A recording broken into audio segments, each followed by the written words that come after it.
All right, welcome to the free training of how to set up your own studio. As you can see, the lighting right now is terrible because we have the overhead lighting on. So I'm going to teach you everything of how to set up your own studio. So let's get into it. The first thing before you start setting up all your lights, you're going to want to find the frame of the video. So wherever you're going to shoot your content, you need to find that first.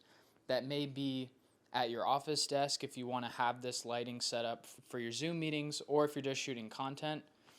One tip that I want to give you is try to find the corner of the room. So I'm going to shoot into this corner here.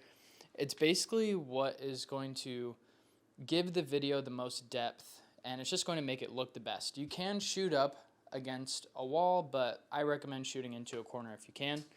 So really quick before we get into the lighting, one thing that you want to avoid is standing right next to the wall. Like, it's just going to look flat. You're not going to have that blurry background that you probably want. So I'd recommend at least being like 6 feet away from the wall if you can.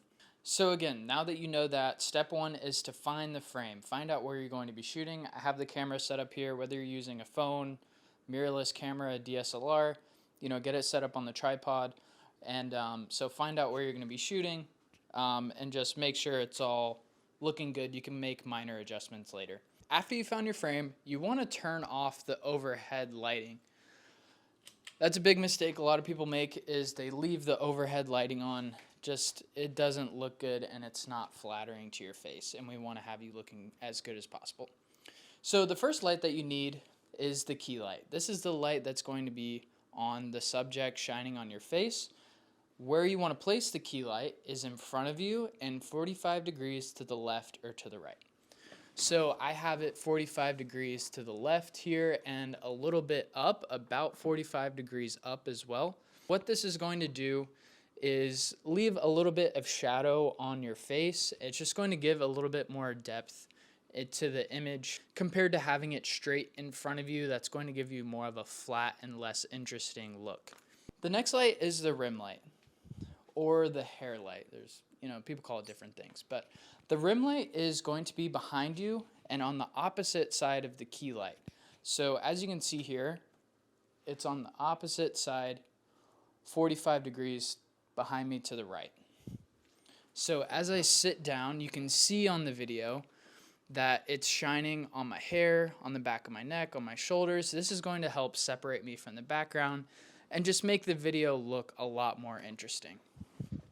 If you have a light that changes temperatures, that's kind of a bonus because it just kind of gives you more of a cool look. So the next light is going to be the background light or an ambient light, and you can do a few different things with this. So I'm going to give 2 different examples for this video. So one way you can do it is to have a background light that's just daylight temperature that's going to shine on the background and brighten up the whole room because we turned off those overhead lights. So as I sit down on the camera now, this is just an overall kind of normal looking video, if you will. There's not really too much mood to it. So that's one way that you can do it. Or I'm going to turn that off.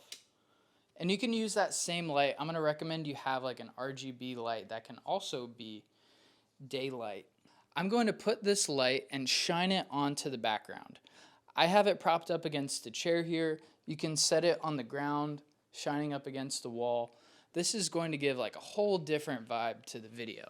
So now, as you can see, this is kind of like a popular YouTube setup. People use colorful lights in the background.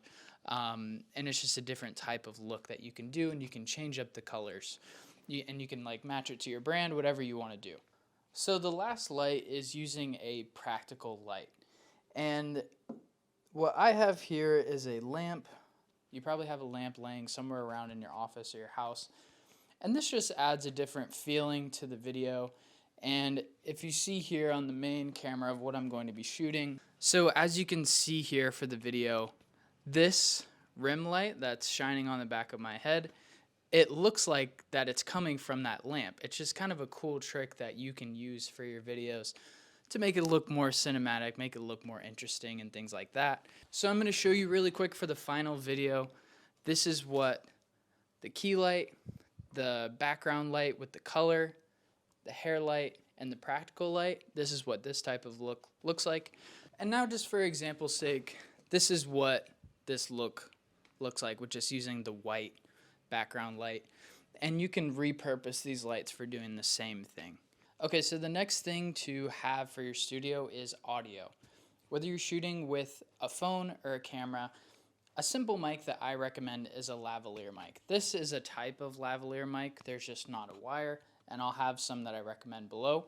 If you're shooting into a computer, if you're using this for a Zoom setup, I have a microphone that I use all the time that you can plug directly into your computer and it sounds great. For audio, I just recommend keeping it simple. You want good quality audio, but you don't need to overcomplicate it and have this crazy mic set up. Alright, so that's how to set up your own studio, whether you're shooting in your office, your home. You can now have content that looks good, that's going to stand out from the crowd. I understand that this was a lot of information and it can kind of be overwhelming. If you do have further questions, you can just book a call with me below and I'd be happy to help you further. Thanks.